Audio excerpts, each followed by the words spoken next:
If you're a service-based business owner trying to generate leads on the internet, a common problem I always hear from our With You members when they first start out is, hey, I'm getting lots of clicks, but not enough conversions are coming through. I'm getting a lot of traffic to the landing page and the funnel, but not enough people are opting in. Maybe they're not booking calls. And so what I want to talk through in this video is some of the common things that I see business owners that are doing their own ads, because you're capable of doing your own ads. You don't need to get an agency to do everything for you, especially when you're a small or medium-sized business. A couple of the things that you might be doing, that you're probably doing, actually, frankly, that are getting you lots of clicks, but not getting you the number of conversions and leads and call bookings that you need. Now, the first thing that I'm going to talk to, poor traffic. Now, I have this saying that if you get cheap clicks, you get cheap traffic. So if you've been following us long enough, if you want to generate leads online with ads, you just need three things. You need clicks from the right people, you need to send them to landing pages that actually convert, and you need to send through a sales process that actually closes them. So that everything all the way from impression to transaction is actually covered.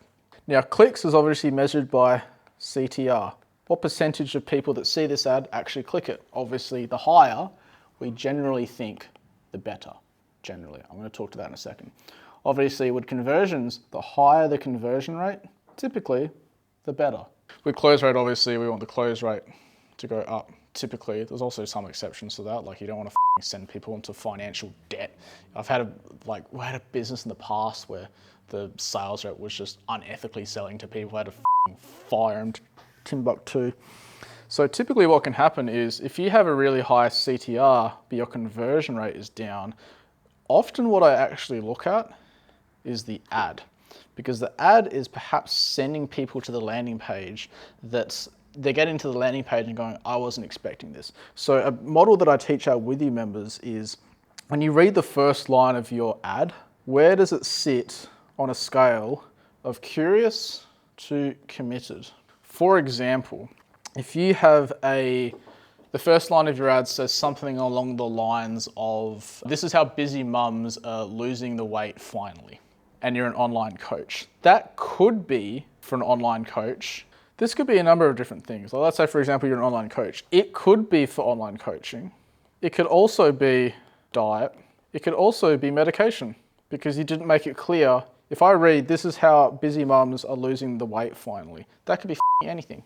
So what you need to do is you need to find a way to rewrite this headline to imply that this is coaching. So there aren't people, because otherwise there's going to be, if this is the pie chart of people clicking, there's going to be a certain percentage of people that are clicking it that are expecting coaching.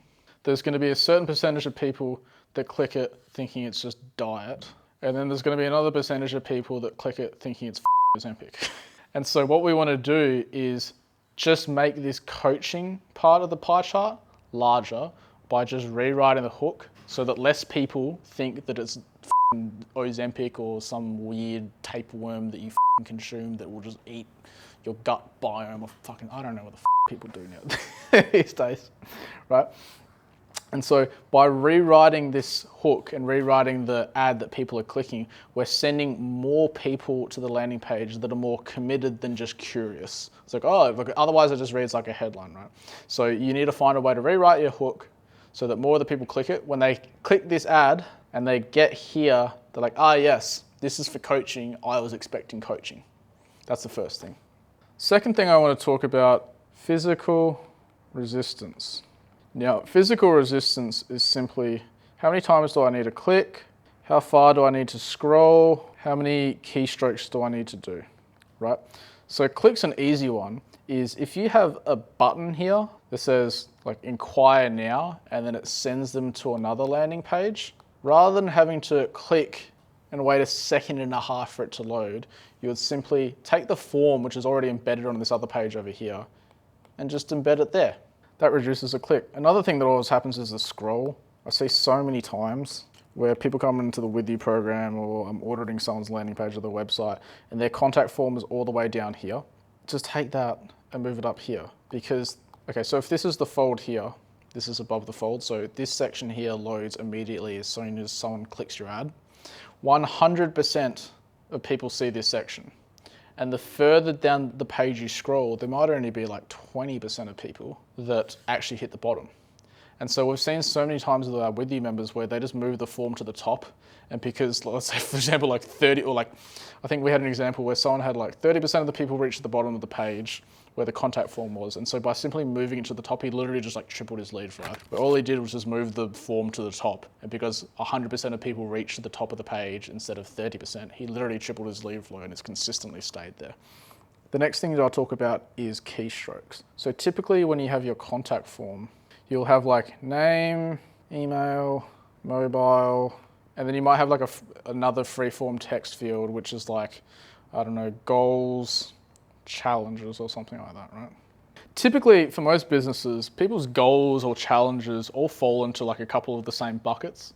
And so what you want to do is, rather than having like 1,000 different responses, what you can do is chunk them into like a multi-choice. So if you have, like, rather than like, what are your goals, and then having a free-form text field and they've got to type everything out, if you go, are you trying to do this? Are you trying to do this? Are you trying to do this? Or are you trying to do this? Because most of the people that come to you for help fall into like some similar kind of buckets, and you can kind of chunk them together. Do the same with your challenges as well. Now, one thing you can do is, if you want to increase lead quality, is actually remove the multi-choice and make everything free-form text, because then they've got to think about their answer. They're a little bit more committed.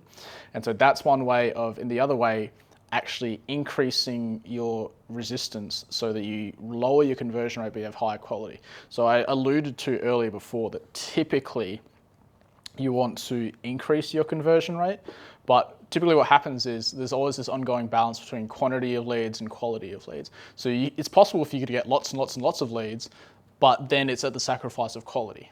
And then vice versa, you can go too far in the other direction where you have really, really great leads. They're just like too far and few between.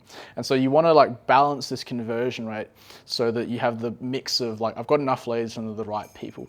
Nothing you do is ever going to 100% eradicate like bad leads at all. When it comes to advertising, we only ever deal in percentages. So you need to avoid statements and mindsets of like, this does work or this does not work. It's always to what degree does this work. For example, your click-through rate, it's not measured by is this ad good or not? It is, what's the click-through rate of this ad? It's not, is this landing page converting or not? It's like, to what degree is it converting? It might be fucking 0%, in which case it's 100% not working at all. But then again, it could be the sample size. You might just need to wait another day and then a lead comes through. And even when it comes to lead quality, sure, like lead quality is mostly a qualitative factor, but we can measure quality by what are the show rates. So if people are booking calls into the calendar with your sales team, what percentage of people are actually showing up? And then you can also measure by close rate. So are the people coming into the calls financially qualified? Are they expecting what the offer was? Are they the right people? All these different ways. So there's always a way to put a number down to measure something, even if it's something qualitative like show rate. Also, pro tip with your multi-choice, put it first. I don't like, problem I see, even though it's in my template, I don't know why they changed it. Something With You members have like experienced before is, even though I put multi-choice first in their template, some of them will move name, email, mobile to be question 1, which is a very selfish question in the marketing process. You want to start with, I like saying, by meeting the lead where they're at. So I'm a massive slut for the question, which best describes you? Because you can use it for any business on earth. So which best describes you? Relying on word of mouth and referrals to grow my business. I'm posting a lot of content. Aiden will screenshot the one that's on our landing page, right? The analogy that I always use is, if you're in an exam at like high school or university or something like that, there's typically 3 sections. There's multi-choice, there's short answer, and there's long form. And typically the section that you go to first is always multi-choice, because the answer is somewhere on the page, and then the other sections, there's a little bit of physical resistance because you've got to write out your answer. There's also psychological resistance as well, because you've got to think about how to get the words out of your head onto a page. Another thing that I see really commonly happen is, okay, so you're watching this video, so you're probably intelligent. I say probably because I don't deal in absolutes. Everything's a percentage, remember. So if you have a landing page, right, and there's a form here, you generally know to fill out the form to get in contact with this company and start some kind of sales process. However, the intelligence of the human race exists on a normally distributed bell curve, which means most people are, median intelligence. They're like 1 standard deviation left or right of average intelligence. You've got a couple brainiacs like Tim that are 2 or 3 standard deviations above median, and they're more intelligent than 99.7% of the entire population. However, you also have people that are simply just below median intelligence, and they're like 2 or perhaps even 3 standard deviations below the median intelligence of the human race. And that's just a statistical fact. It's just going to happen sometimes. And so the more people that hit your landing page, the more people there are that are just looking at a form and going, what's that for? So you had to tell them. You had to put above the form, hey, answer a few questions to get in contact with the team. Actually, I will give you a fourth tip. Contact now and inquiry is a really, really poor call to action. So you need to tell them what to do. Like you need to tell them like complete this form, but the reasons why will actually increase or decrease the conversion rate. And I've seen it time and time again. For example, if you just put contact us, it's a remarkably poor call to action. It needs to feel like there's an outcome or some kind of result happening on the other end. For example, if you're let's say your renovations, like home renovations or rebuilders or something like that, rather than saying contact us, something like start your cost estimate will be remarkably more effective because they feel like they're starting a process and there's something on the other side of this. Another one, I'm feeling generous today. Another one, it's a lack of testimonials or unbelievable testimonials. So there's a few weird parts of human evolution that we talk about in the With You program, and one of them is people can tell when something is embedded or not. So if you take your testimonials and you write them out in rich text, people can tell they're like, oh, you just wrote this on the website, right? Like you would your headline or any other body copy on your landing page.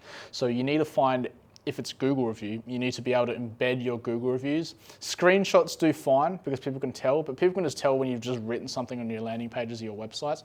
Even if you go to our With You application page, like I have screenshots of like Instagram messages because the testimonial or the review needs to be delivered in the context that it came from. So if it's a Google review, it needs to be from Google, not you copying and pasting what they said from Google and putting it in. If it's an Instagram message, you don't want to rewrite what they said to you in the Instagram message. You just want to screenshot it and put it there. It is sometimes at the sacrifice of, I say that your landing page and your website needs to be the cross section of like fashion and function. Fashion being it looks pretty. Function being it generates quantity and quality leads, and you want your landing page to kind of exist in the middle there. And also fashion also drives a little bit of like believability and credibility and trust. But sometimes putting in, the Instagram messages and the screenshots is at the sacrifice of fashion, but it's at the benefit to function. Oh yeah, this is another one, like no humans on the landing page. So if your background color is simply just like a solid white or a solid black or a solid red or something like that, you can actually see a pretty remarkable uptick by just putting humans in the background of the photo. Stock images will do fine, but there's another weird part of human evolution where people can tell when images are stock images or not. And so ideally, like photos of the team, like we teach our members With You members what I call a Google review VSL, which is basically a video from the business owner going through their Google reviews, and it has a remarkable impact on the conversion rate of the landing page because VSLs, video sales letters, which I'm going to talk about in the next video, video sales letters are one of those things where it barely matters what you say. If the business owner or a staff member says anything at all, it just builds enough trust for them to go, oh yep, this isn't like a scam that I'm putting my contact details in. These are real people, real humans. And then they recognize your voice on the phone or when you talk to them, and it makes the sales process a little bit easier. And so involving yourself and the team on the landing page, even just in the background image, has a remarkable impact on increasing the quantity and quality of your leads. So hopefully these tips have been useful. If you want to put your ads and your landing pages on steroids and have an entire team in your corner sitting down with you for 2 days, building everything out with you, and then us holding your hands for 6 months afterwards, you can apply for the With You program below. There's a video on that page that outlines how it works. There's FAQs, testimonials, all that stuff. You can book a call with the team if it is, if you're actually in the right industry. For example, like we don't work with e-commerce, apps, software as a service, hospitality. You need to be a service-based business that needs to generate conversations with leads to actually close those deals. Then click below, you can apply, see if it's a good fit, talk to the team, see when the dates are, see if it's a good fit. And if it's all good, we can rock and roll. If not, well, gravy.